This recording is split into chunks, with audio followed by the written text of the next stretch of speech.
ओम नमः शिवाय। ओम नमः शिवाय। शिव हरि बच्चों, बोलो श्री कृष्ण भगवान की जय। राधे राधे बच्चों, बोलो श्री कृष्ण भगवान की जय। विष्णु लक्ष्मी की जय। अपने अपने माता पिता की जय।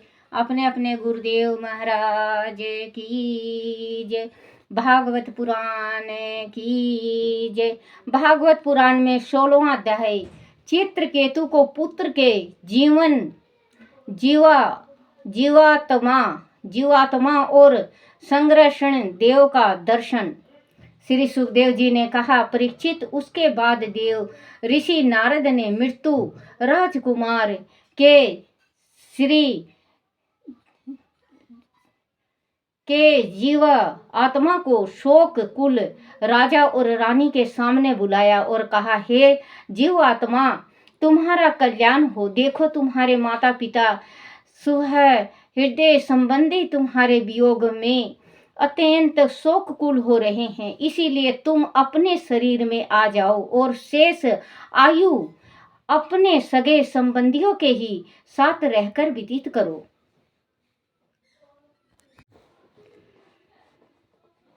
इस प्रकार जीवात्मा ने कहा, हे देव ऋषि, मैं अपने कर्मों के अनुसार न जाने कब से अनेक अनेक योनियों में भटक रहा हूँ।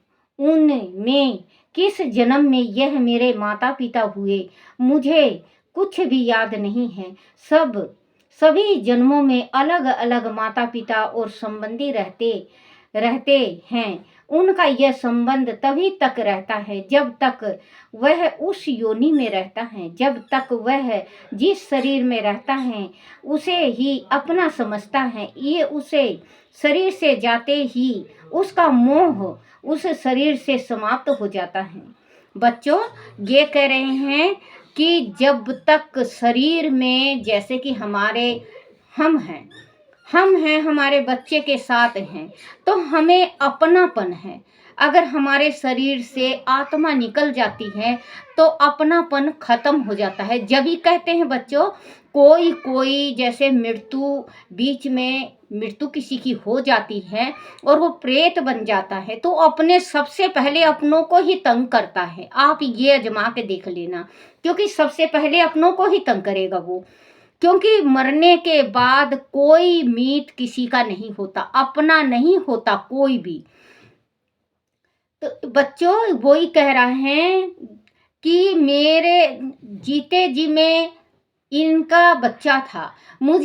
अभी तक मुझे इतना पता भी नहीं है कि कितने मेरे माँ बाप आए और कितने जा लिए, और कितने के मैं माँ बाप बना हूँ और कितने मेरे बच्चे जा लिए। तो बच्चों, आत्मा है। आत्मा सिर्फ एक ही जन्म में किसी के साथ रहती है। मरने के बाद जैसे कहते हैं ना कि कोई बच्चा अपने जीवन लीला को समाप्त कर देता है, तो वो बीच में मर जाता है, या औरत हो या आदमी हो या लड़का हो या लड़की हो, तो वो बीच में अगर मर जाता है तो उसकी जिंदगी, क्योंकि भगवान ने जितनी लंबी उसकी जिंदगी दी हुई होती है उतना जिंदगी लंबी नहीं चलती उसकी, तो वो प्रेत बनता है। तो प्रेत बनता है तो सबसे पहले अपने को, पड़ोसियों को, अड़ोसियों को तंग करने लगता है वो, क्योंकि वो मरने के बाद उसके सामने कोई भी अपना नहीं है।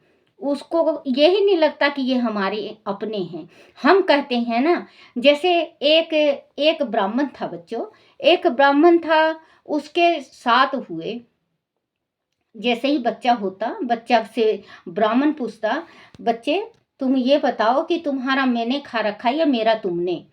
तो वो बोले कि पिताजी, आपने हमारा खा रखा है। कितना खा रखा है? तो इतना खा रखा है। तुमने मेरा खा रखा है। कितना खा रखा है? इतना खा रखा। उसको जितना कहते कि इतना खा रखा है आपने, वो उठा के दे देता और वो बच्चा उसी वक्त मर जाता। करते करते 7 बच्चे हुए। 7वां जिस टाइम लड़का हुआ तो उससे भी यही पूछा उस ब्राह्मण ने, बोले बेटा तू मेरा खाया है या मैं तेरा खाया हूँ? तो वो कहने लगा, पिताजी मैंने 100 रुपये आपका खाया है। बोले कोई बात नहीं। अपने रहने सहने लगे। धीरे धीरे धीरे धीरे बच्चा बढ़ने लगा तो पंडित घर से बाहर नहीं निकलता, पंडिताई खुद ही घर ही में करवाता वो पंडित। तो एक समय वो जवान हो गया, 20-22 साल का, जिस टाइम नौजवान हो गया तो वो घर ही में रहता, घर ही में पढ़ाई करता और बहुत बड़ा पंडित, बहुत ज्ञानी पंडित बन गया। उस नगर का एक राजा था, तो उसके यहाँ पुत्र हुआ। तो पुत्र का लगन देखने के वास्ते, गण देखने के वास्ते, उसका पत्रा देखने के वास्ते, बच्चे का जो हुआ था उसको बुलाए। पंडित कहीं बाहर गया हुआ था, बोले, पंडितानी ने कहा, बोले वो कहीं गए हुए हैं। और उसका लड़का खिड़कियों में से सुन रहा था। वो चुपचाप अपने पोथी पत्रा उठाया और चल दिया। और उस बच्चे को वो याद था कि 100 रुपये मुझे पंडित को देना है। तो गया उस पंडित के पास, ये राजा के पास, उस पंडित का लड़का बहुत अच्छा पत्रा देखा, उसकी भविष्यवाणी बहुत अच्छी बताई, जन्म तिथि बनाई उसकी। उससे राजा ने खुश होके उसको एक, मतलब 100 रुपये, जो पहले गिन्नी होया करता 100 का, वो दे दिया खुश होके। और वो 100 का नोट लेके, गिन्नी लेके, और वो घर आया और पोथी में रख के और लिख के कि पिताजी, मैंने आपका ये 100 रुपये, जो एक सोने का मोहर है, ये आपको देना था और मैं दे चला, अब मैं जा रहा हूँ। वो पैसा रख के और लिख के उसी वक्त अपना प्राण त्याग दिया। तो अब जो ये था, पंडितानी थी, पंडितानी रोती, कहती, मुझे मिला के लाओ, मेरे सातों बच्चों से मुझे मिला के लाओ। पंडित को पता था कि ये भूत बन चुके हैं। पंडित कहता, बोले कि तुझे मैं ले तो चलूंगा, लेकिन मरने के बाद कोई किसी का नहीं होता। वो ब्राह्मणी मानी नहीं, वो कहने लगी मुझे तो जाना ही जाना है। तो पंडित एक दिन हार के बोला, चल मैं तुझे ले चलता हूँ। अब पंडितानी और पंडित रात को 12 बजे शमशान घाट में गए। बोले यहाँ यहाँ दाब रखा और यहाँ इनको जला रखा। तो एक बच्चा बड़ा था और 6 छोटे थे। तो 6 को तो दाब रखा था और एक को क्रियाक्रम किया था। तो सातों खेल रहे थे, अपने सातों अपने आपस में बात कर रहे थे। माँ सुन रही है। एक पेड़ के नीचे, पीपल के पेड़ के नीचे, पंडित और पंडितानी छिप के देख रहे हैं और वो खेल रहे हैं और बात कर रहे हैं। बोले, मेरे पिता का मैंने लेना था। 6 भाई बोले कि ये देना था, हमें लेना था। उन्होंने अपने देते गए, हम मरते गए। पंडित को इतना भी वो नहीं हुआ कि पंडित ये सोचा कि और कर्जबंद हो जाऊंगा मैं, इस वास्ते वो कहने लगा, बड़ा वाला जो लड़का था वो कहने लगा, मुझे एक मोहर देना था सोने का, 100 रुपये। वो मैं राजा के ऐसे मुझे कैद करके रखे, मैं जवान हो गया, जब भी मुझे बाहर नहीं जाने देते थे ब्राह्मण और ब्राह्मणी। जब मैं बड़ा हो गया, एक दिन राजा के यहाँ से निमंत्रण आया कि पंडित को भेज दो। मेरे पिताजी थे, मेरे वो ब्राह्मण था नहीं, पिताजी नहीं, ब्राह्मण था नहीं। मैंने एक खिड़की से सुना और मैं वहाँ जाके अपने पंडिताई किया। उनका जो जन्म तिथि था वो सही हो किया। उन्होंने खुश होके 100 रुपये दिया और मैं तो उसमें निकाल के और रख गया अपने। कह बोले हाँ। और माँ सुन रही है। माँ का ममता भगवान के ममता के जैसे होता है। माँ तो जैसे ही सुनी वैसे ही दौड़ के गले लगाने को हुई, मेरा बेटा, मेरा बेटा। वो जो सातों बेटे थे, सातों जो लकड़ियों से खेलते थे, जली हुई लकड़ियों से, तो दे लकड़ी, उसके ऊपर खूब लकड़ी बरसा दिए। अब वो चिल्लाने लगी, बचाओ बचाओ। पंडित ज्ञानी था, पंडित ने मंत्र जल पढ़ा और जल का मंत्र छिड़का, वो गायब हो गए। रानी ये पंडितानी को साथ लेके घर आई और कहने लगे, बोले, पंडितानी सुन मेरी, कोई मरने के बाद किसी का मित्र नहीं होता। मरने के बाद बेटा हो, बेटी हो, माँ हो, बाप हो, भाई हो, बंधु हो, कुटुंब हो, कबीला हो, कोई भी हो, वो जब तक जीता है, जभी तक मेरे में रहते हैं। मरने के बाद हम उनके कुछ नहीं हैं। तो आज आपने अपनी आंखों से देख लिया। पोथी पत्रा पंतानी से मंगा के देखा तो उसमें 100 का गिन्नी, एक मुहर और लिखा हुआ था कि पिताजी 100 रुपये देना था और ये दे के मैं चला। तो वही है बच्चों, मरने के बाद कोई किसी का नहीं है। तो इसको मरने के बाद राजा के पुत्र को बुलाते हैं कि माँ पिता तुम्हारे बिलख बिलख के रो रहे हैं, आप इस मृत्यु शरीर में आप प्रवेश होके इनको सुख दो और जीवन जियो। तो वो कह रहे हैं कि मुझे नहीं पता कि कितने तो मेरे माँ बाप बने हैं, कि ये माँ बाप मेरे हैं या नहीं, मैं इनके कितने दफ़े मैं माँ बाप बना हूँ, ये कितने दफ़े मेरे माँ बाप बने हुए हैं। तो ऋषि नारद जी कहते हैं अपने सगे संबंधियों के ही साथ रहकर व्यतीत करो। इस प्रकार जीवन आत्मा ने कहा, हे देव ऋषि, मैं अपनी कर्मों के अनुसार ना जाने कब से अनेक अनेक योनियों में भटका रहा हूँ, उनके किस भटक रहा हूँ, उनके किस जन्म जन्म में मैं यह मेरे माता पिता हुए मुझे कुछ भी याद नहीं है। सभी जन्मों में अलग अलग माता पिता और संबंधी रहते हैं। उनका यह संबंध तभी तक रहता है जब तक वह उस योनि में रहता है, जब तक वह संबंध तभी तक रहता है जब तक उसे योनि में रहता है, जब तक वह जिस शरीर में रहता है उसे ही अपना समझता है। उस शरीर से जाते ही उसका मोह उस शरीर से समाप्त हो जाता है। इसका ना कोई अपना है ना पराया, ना कोई प्रिय है और ना कोई अप्रिय है। वह आत्मा तो शरीर के कर्मों का साक्षी मात्र है और स्वतंत्र है। इसीलिए यह शरीर आदि के गुणों, दोष अथवा कर्म फल को ग्रहण नहीं करता।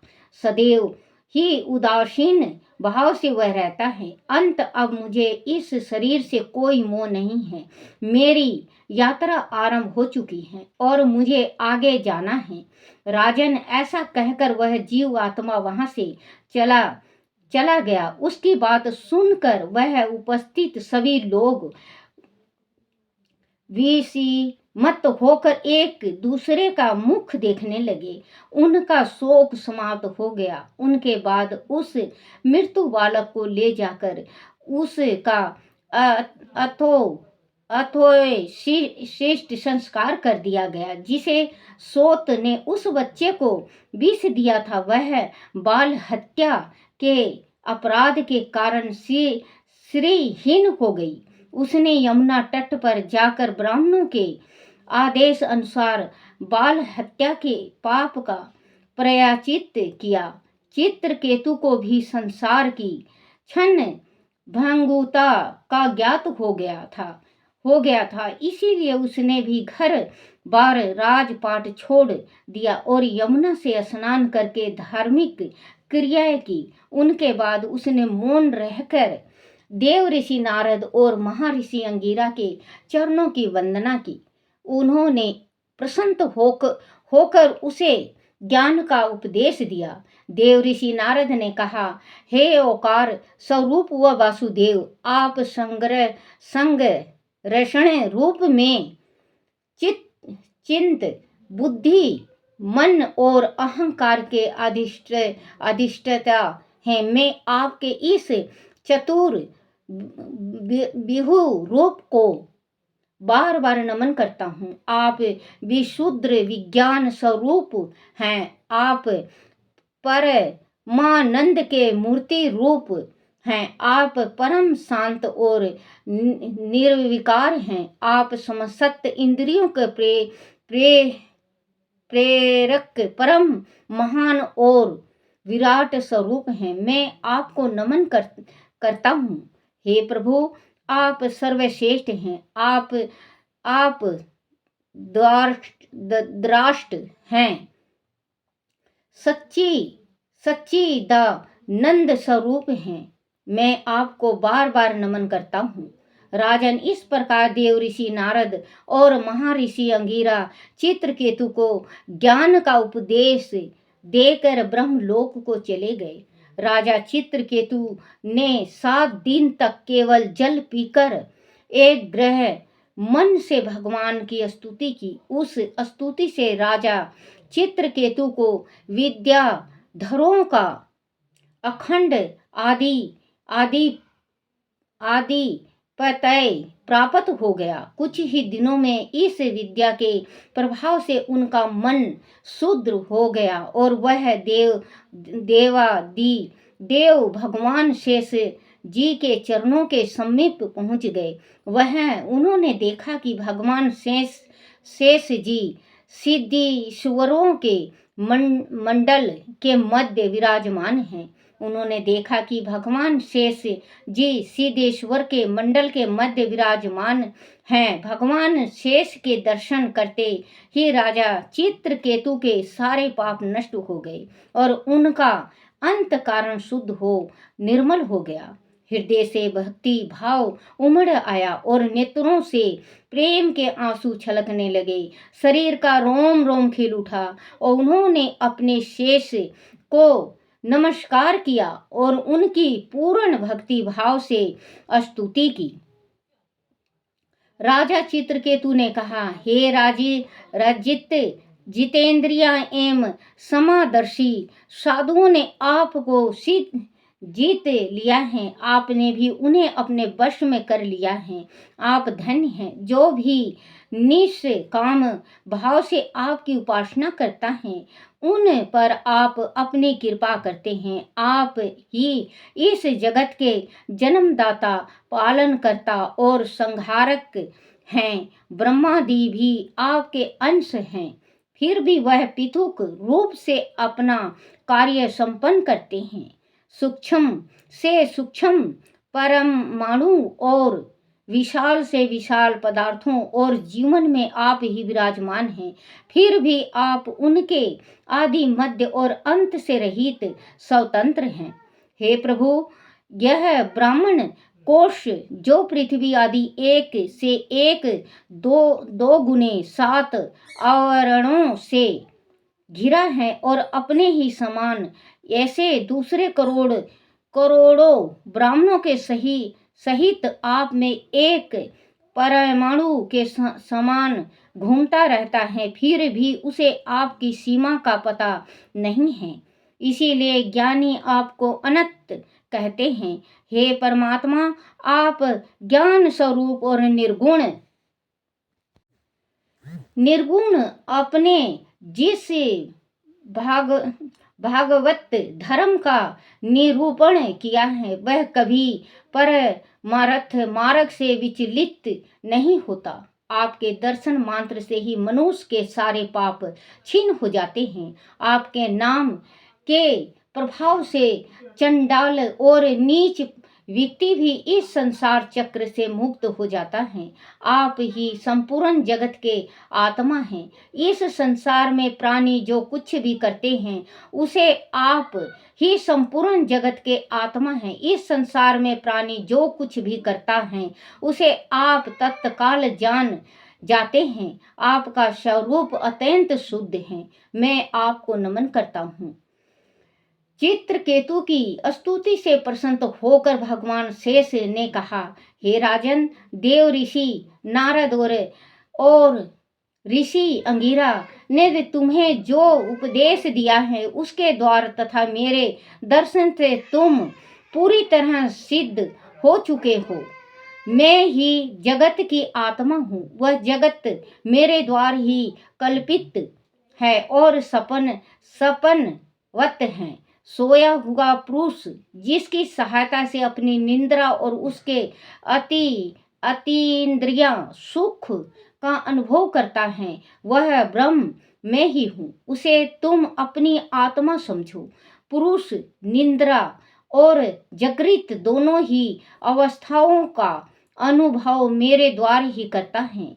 जब जीव मेरे स्वरूप को भूल जाता है तब वह अपने को अलग मान बैठता है। इसी से उसे संसार के चक्र में फंसना पड़ता है और जन्म मृत्यु के चक्र में पड़ा वह घूमता रहता है। वह मनुष्य योनि ज्ञान और विज्ञान का मूल शास्त्रों है जो इस पाकर भी अपने आत्मा स्वरूप परमात्मा को नहीं जान लेता, उसे कहीं किसी भी योनि में शांति नहीं मिल सकती। राजन, सांसारिक सुख के लिए जो कर्म किए जाते हैं उनमें श्रम और क्लेश है। जिस सुख के लिए वह किए जाते हैं उनसे दुख ही दुख प्राप्त होता है। मनुष्य जब कर्मों से पूरी तरह अलग हो जाता है तब उसे किसी प्रकार का भी भय नहीं होता। जगत के भय नहीं होता। जगत के सभी स्त्री पुरुष इसीलिए कर्म करते हैं कि उन्हें सुख मिले और उनका दुखों से पीछा छूटे, परंतु इन कर्मों से ना तो दुख दूर होता है और ना उन्हें सुख की प्राप्ति होती है। बच्चों, जैसे कि मैं हर एक इसमें बताती हूँ आपको कि हम जैसे कुछ भी कार्य करें, जैसे कि खाना भी बना रहे हैं, तो जैसे मन में भावना रख के हम खाना बनाते हैं वैसे ही खाने वाले की दिमाग और तबीयत होती है। अगर हम राम जप के खाना बनाएं तो उसके दिल में भी राम की भक्ति आएगी। और अगर हम पाप मन से खाना बनाते हैं, पाप विचार करके चुगली चाटा करके खाना बनाते हैं, तो उसका भी जो विचार होगा वो चुगली चाटा ही का होगा। कहते हैं ना, जैसे पिए नीर वैसे होए बीन। जैसे जल पीते हैं वैसा ही जल पीते हैं, वैसा ही हमारा स्वभाव होता है। कायाकल्प, कायाकल्प उसको कहते हैं बच्चों, जो रोटी बनाते वक्त या तो माँ भगवती अन्नपूर्णा का नाम लेना चाहिए।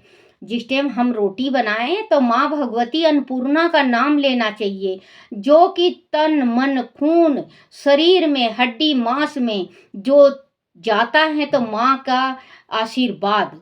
अगर हम नहीं तो राम राम करके रोटी बनाए, गुरु का नाम लेके, गुरु ने जो अपना मंत्र दे रखा वो हम शुद्ध आत्मा से रोटी बनाते हैं। उस रोटी को बच्चे खाते हैं हमारे, या हमारे आपके पति खाएंगे, तो उसका सद्बुद्धि होगा।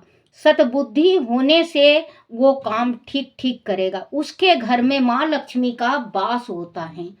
तो बच्चों, वही कहते हैं कि मरने के बाद, क्योंकि इस राजा का पुत्र मर चुका था, जब इन्होंने कहा कि इसने नारद जी ने और अंगिरा ऋषि ने कहा कि आप आ जाओ, अपने माता पिता को खुशी दो, सुख दो। उसने कहा, बोले कि मैं अब इस योनि से मैं निकल चुका हूँ, क्योंकि मुझे कितने ही जीवन मिल चुके हैं और कितने ही मैंने जीवन को त्याग दिया है, तो मैं अब आना नहीं चाहता और मैं इस शरीर में प्रवेश नहीं होऊंगा, क्योंकि मुझे अब जाना है, क्योंकि दूसरे जन्म लेना है मुझे। मुझे माँ बाप का जो सुख था, जो माँ बाप का गोदी में बच्चा होता है उसका जो मुझे सुख था, तो मुझे बस इतना ही दिन के वास्ते इजाज़त मिला था और मैं इनके उतना दिन का सुख देके चला गया। अब मैं इस मृत्यु शरीर में दोबारा प्रवेश नहीं होऊंगा।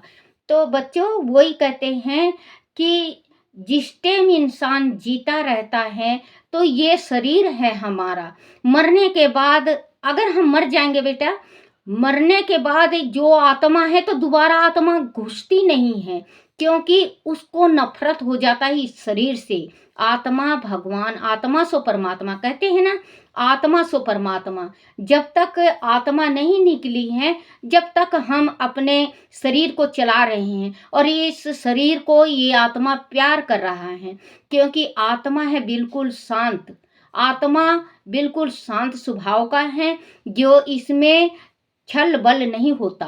जिस टाइम आत्मा निकल जाती है, अगर भगवान भी कहता है कि इस शरीर के आत्मा में, इस शरीर में जाओ, लेकिन शरीर में वो आत्मा नहीं आती, क्योंकि उस आत्मा को पता होता है कि इसके शरीर में रहने के बाद आत्मा को कितनी तकलीफ हुई है। अगर हम कुछ गलत करते हैं तो आत्मा को तकलीफ होती है, आत्मा को तकलीफ होती। कभी आप गलत करके देख लो बच्चों, आपकी आत्मा जरूर रोएगी, एक दफे तड़फेगी, क्योंकि आत्मा फिर दोबारा इस शरीर में प्रवेश नहीं होता।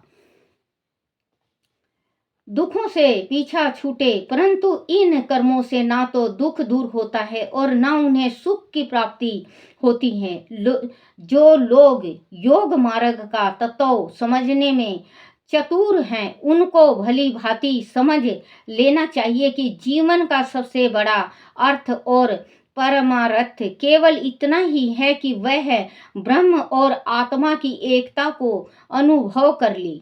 राजन श्री हरि के वचन सुनकर चित्रकेतु को ब्रह्म ज्ञान हो गया और शेष भगवान अंतर ध्यान हो गए। बोलो श्री कृष्ण भगवान की जय। श्री कृष्ण गोविंद हरे मुरारी, हे नाथ नारायण वासुदेवाय।